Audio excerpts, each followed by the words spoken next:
One team in the NFC East just dominated the 2025 NFL Draft. Stay tuned to find out how we graded each team in the division. Let's grade the NFC East 2025 NFL Draft classes. Ryan, let's start with the Philadelphia Eagles, the Super Bowl champions. We were very high on how they performed. What grade would you give them? I ended up giving the Philadelphia Eagles an A. One of the more impressive drafts, I think, just overall here. They obviously started out by trading up one pick to get Jahad Campbell, the linebacker out of Alabama, a player that would have gone way earlier if not for a little bit of those injury concerns late.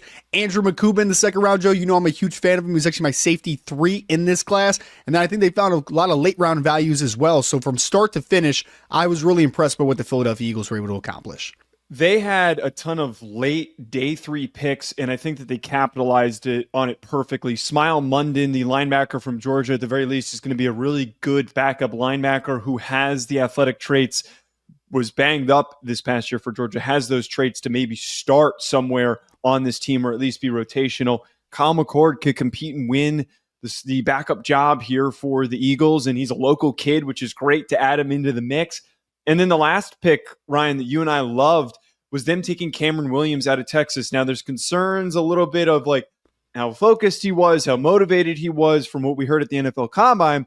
But if there's a team that's going to get the most out of him, it is going to be the Philadelphia Eagles. They have taken on reclamation projects from free agents, from draft picks, and turned them into really quality players. Mekhi Becton is a guy who just got a huge contract with the Los Angeles Chargers. So I really like this Cameron Williams pick, and I think he should be one that is recognized as a potential gem, knowing how good the Eagles are at developing offensive linemen.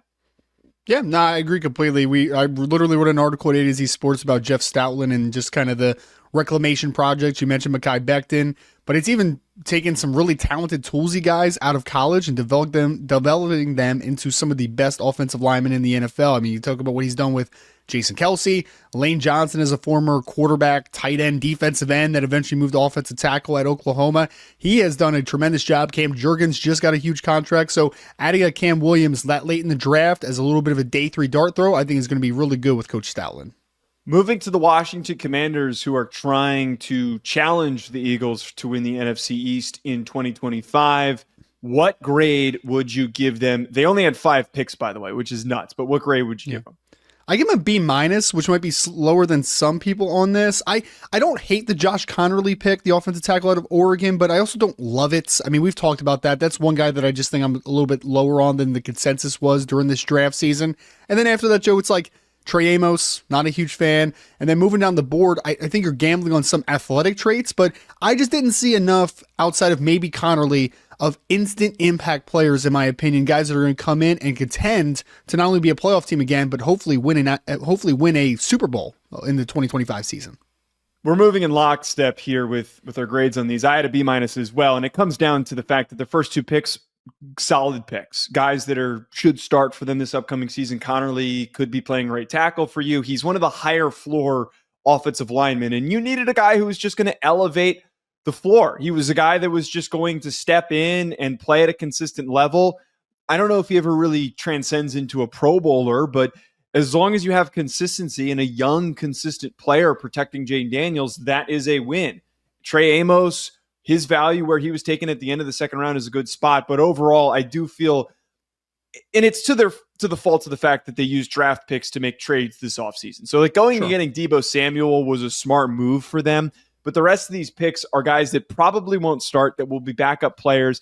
They were put in a difficult circumstance. So that B- sounds negative, but it's just recognizing that they didn't have a lot of selections and they didn't have a lot of opportunities to capitalize on those selections to find future starters. Let's move on to the Dallas Cowboys, who had a bit of a perplexing class.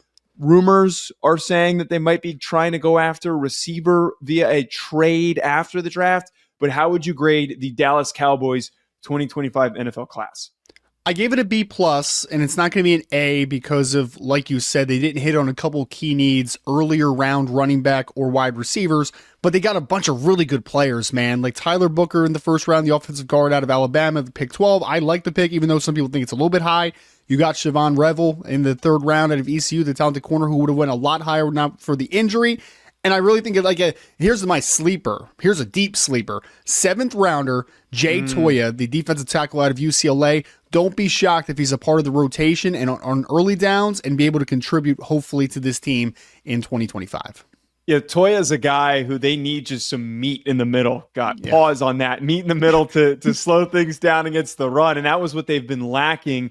Mozzie Smith hasn't lived up to the hype, and maybe he even challenges him for a ton of snaps at the defensive tackle position. But I really loved them getting Tyler Booker early on, just going best available, getting a high character player with a young offensive line needing a rallying point. And I think Booker can be that, replacing Zach Martin. Huge fan of Siobhan Revell. I think he could be a all-pro level player, but I'm giving him a B here, Ryan. And this is the equivalent of, if you're taking a test, we're giving out grades here. You're taking a test, you nail the multiple choice with a Tyler Booker, a Donovan Ezerako, Siobhan Revell. You're just getting good players. You're the easy stuff. You're hitting the layups, but you failed the open-ended questions. You didn't answer them. You didn't answer the open-ended questions. You didn't get a wide receiver. Your team needed a receiver. Now, I know that you're trying to trade for one, but you still should have drafted one in your first 5 picks. At some point, they needed something, some speed, a gadget player. There were options there on the board, and they did not address it, which makes it extremely perplexing. Ryan, let's move on to the New York Giants to wrap us up here. A lot of people keep saying this was one of the best draft classes. I'm not going to go that far. What do you think? How would you grade the Giants? I definitely don't agree with it because I give it a B-. I was in between a B and a B-, to be honest with you.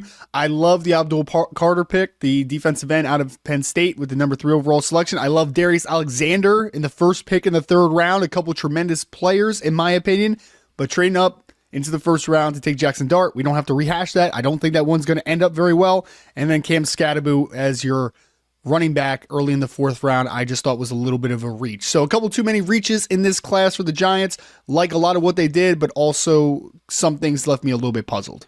They were a B team for me. I'm not going to be as negative as you. I think that they just did enough here, kind of similar to what we're talking about here with the Cowboys, where you were getting some good players. Abdul Carter is going to carry the load here. That is a 105% grade on that. You get the extra credit because not only did you take the best player in the draft, you didn't overthink it. You just took him. You just said, you know what? We don't really need another edge rusher, but we're going to figure this damn thing out, and we're going to wreak havoc in the NFC East going up against all of these good quarterbacks.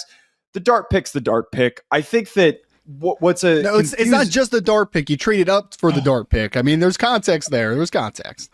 I'm just generally perplexed that the rest of this class feels like they're gearing up to be competitive this year. They're gearing up thinking that they can maybe sneak into the wild card.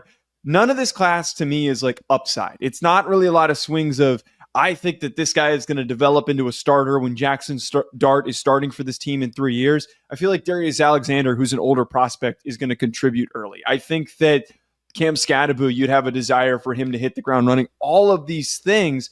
But at the same time, you drafted a quarterback in the 1st round and traded up, and you didn't address receiver. You didn't add another receiver to the mix. It just feels like there's a disjointed focus of looking to the future, but also trying to compete now. And that is something that has plagued the Giants a ton over the last 10 years since their last Super Bowl run.